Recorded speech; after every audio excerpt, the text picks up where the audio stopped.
Well, I found many places to sleep free for the night as I traveled through Holland and Europe, especially underneath bridges. Except for the clanging church bells at night, which really echoed underneath these bridges, and the passing barges, I slept rather well, especially when it was cold and raining. But as I left Holland and crossed into Germany, I had a real problem. I had a lot of fear in my stomach, fear of the Germans. All these stories I'd heard about World War II and the Holocaust and the terrible Germans, the Nazis. You know, I felt like I had fought in the war too. I had something against Germans. But I'd never met any Germans, so why should I have this?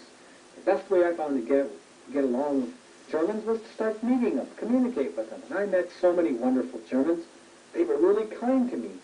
They opened up, let me stay in their homes. I ate some sauerkraut and had some wonderful little journeys meeting Germans.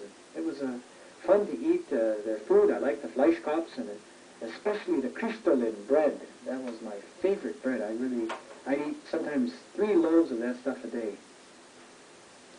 But one thing I never really did fully understand is the Berlin Wall, made in 1961 by the Soviets to separate capitalism from communism. This wall is really also separating the heart line between peoples. You see a lot of graffiti along the wall because the West Germans don't really like this wall.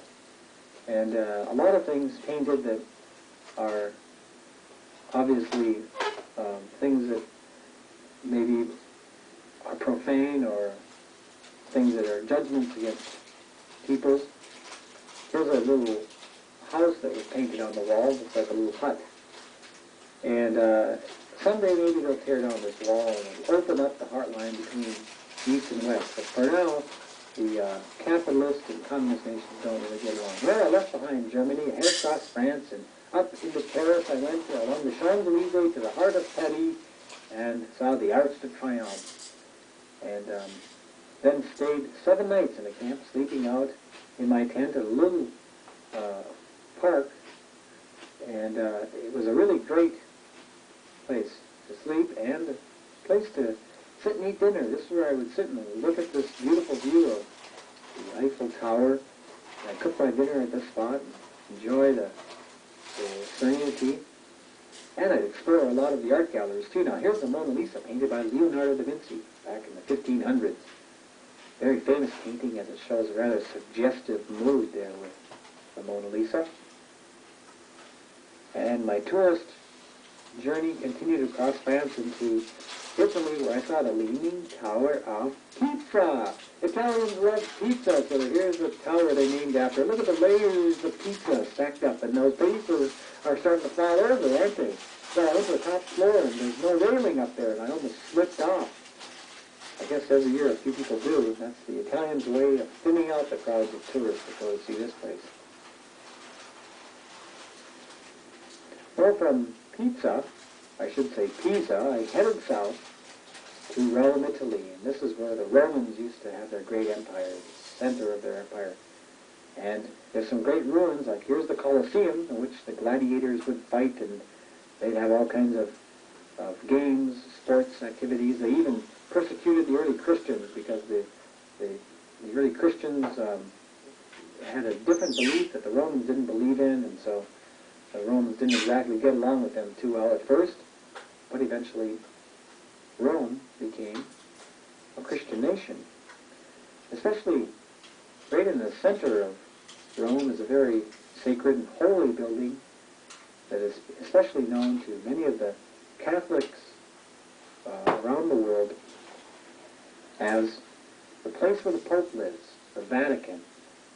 And the Vatican is this country within a country. It's, again, the St. Peter's Cathedral is the place where St. Peter was martyred, and inside of the St. Peter's Cathedral are some of the most beautiful works of Western history. Now, on the Sistine Chapel ceiling was a painting by Michelangelo. This was painted back in the year 1500, and in the center of the painting it shows God reaching out to touch the hand of man and give man life. It's interesting to notice that God looks like a white man, a male, and he's sitting up on a cloud and he's got a thunderbolt below him. And this is what a lot of people think God looks like, a white man. But that's not what the American Indians said. The American Indians said that God is nature. Now I can begin to see how different religions can clash because they have different beliefs in God. Well, here was a wonderful Greek fellow that I met in Athens, Greece. His name was Apostolis. And Apostolis was a man who was big, but especially big of heart. He was wonderful. He said, "Eric, you come stay with me." And so I stayed with him for 1 month. And he was a great fella. He let me meet all of his friends, and we'd get together quite often. All 10 of us would get together and laugh and talk. And, you know, Greek people like to talk a lot. They're very sociable. And I found that warmth and kindness amongst the Greeks to be a lot of fun. As an American, I wanted to do stuff. I like entertainment. I like being part of activities. But Greeks, they like to sit and socialize and drink coffee and eat some souvlakis. And they were wonderful people, though. And I learned that I had to try to change myself a little bit and get along better with these Greeks by being a little more sociable. Now, here was a little neighbor boy who used to come over and knock on the door, and we'd go out and play around. He thought that all Americans wore dark sunglasses, had a cigar in their mouth, and then they had a big fat belly with a camera on the end of it. So he said I didn't look like the typical American. Maybe he thought I was really strange. It was my first Christmas away from home in 1983, and my Greek friends had a little Christmas party. They invited me over, and Mama there cooked up some roast lamb, onions, potatoes, had some souvlaki and some Christmas cookies. We sang some Christmas songs in Greek, and we exchanged some gifts. I gave them a couple of gifts, and they gave me a gift. It was a guitar. And this guitar was a wonderful gift. It was signed on the inside. It said, "For company on your long journey, your friends from Greece." And so I thought, where am I going to put this guitar? And what am I going to do with it? You know, what good is a guitar on a bicycle trip? Where does this guitar fit into my life, I thought. Oh, maybe I could sell it someday. Well, I felt kind of special to it. So I thought I'd strap it on the back of the bike and continue traveling. And I found myself arriving in Istanbul, Turkey, where I saw this building that looks like Disneyland. Look at those. Looks like Mickey Mouse's hat, and it's got these big rocket ships alongside of the building, you know. Wahoo! I thought this place was going to be, you know, like a carnival tent inside.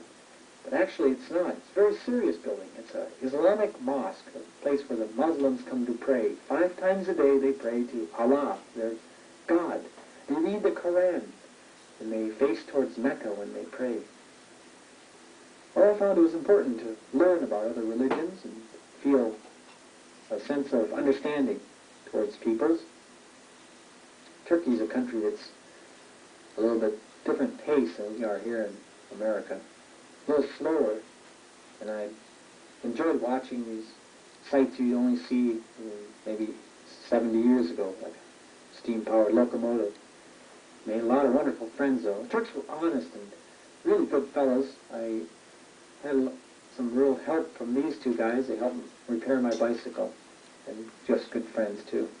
I continued across roads in Cyprus, and I found myself in Israel, where I arrived in that very famous city called Jerusalem. Jerusalem is a city with 3 of the world's major religions sharing this center, each one saying that their truth, their faith, that is the truth. Underneath that gold dome in the center is the Islamic holy spot called the Dome of the Rock. That's where the Muslim prophet Muhammad, who founded Islam, ascended into heaven. Now here's the Via Dolorosa, which is very sacred to the Christians, as this is where Jesus had to carry the crucifix on that very agonizing walk to Calvary where he was crucified. Now I was pushing my bike along the path, the Via Dolorosa, and these Palestinian youths helped me out. They were a lot of fun. They were cute kids and liked to laugh a lot, and they thought it was great looking at my blonde features. We passed by a very sacred place for the Jews. This is the Wailing Wall, and it's called the Western Wall. It's a place where the Jews read their Talmud, they quote their holy scriptures, and they leave the petitions and prayers into the cracks of the Wailing Wall and hope